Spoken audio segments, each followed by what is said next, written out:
Nightcast with meteorologist Max Logano.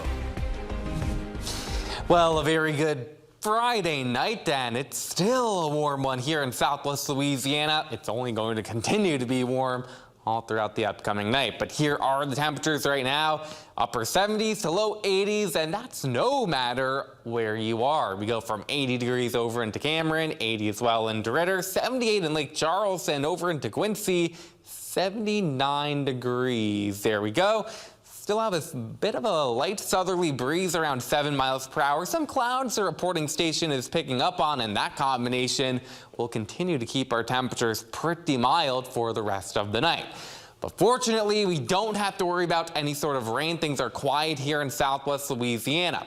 There are a few showers and thunderstorms that have popped up this evening over into central and eastern Texas, including one cell that made a pretty decent right-hand turn where my finger is. That's usually a sign of what was or is a pretty strong thunderstorm, but even that one is really showing signs of weakening. So again, I just don't think we'll have to worry about rain locally in Southwest Louisiana, where we also have rain a bit farther off to the north over portions of Kentucky, Tennessee, the Tennessee and Ohio River valleys, where there are some strong to severe thunderstorms, even tornadoes ongoing this evening. Again, though, fortunately, those will remain far away from Southwest Louisiana.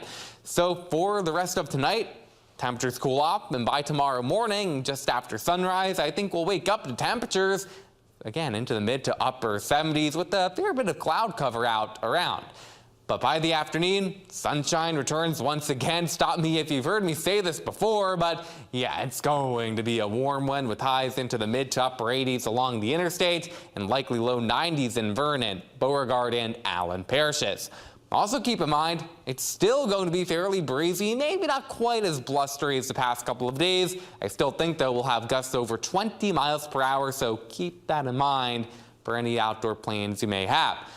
And yes, the humidity, that too, will not go anywhere. By the time we head towards lunch hour, heat indices into the low 90s, maybe mid to upper 90s as we head into the later part of the afternoon. So again, if you are going to be outside, it's going to remain important to stay hydrated, and again, that's going to be advice that we'll continue to give, especially as we inch closer and closer to the summertime months.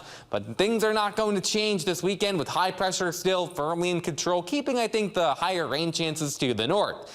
Things may start to change, though, by the middle of next week. Gradually, high pressure begins to weaken and slide a bit to the east, and we still could try to see a cold front get a little bit closer and maybe even move through our area sometime between Tuesday night and Wednesday. If that does happen, the main impact would be some lower humidity and maybe even some lower nighttime temperatures. For now, we've gone ahead and dropped these temperatures by the end of next week for morning lows into the 60s, and some of those numbers may need to come down a little bit more if trends continue. But again, we are still about a week or so out, and that's still plenty of time for things to change. But we'll be right here to keep a close eye on that, and hopefully we do get some of that lower humidity. So that's something we'll track, but for this weekend, it's still going to be a warm and humid one, highs into the upper 80s.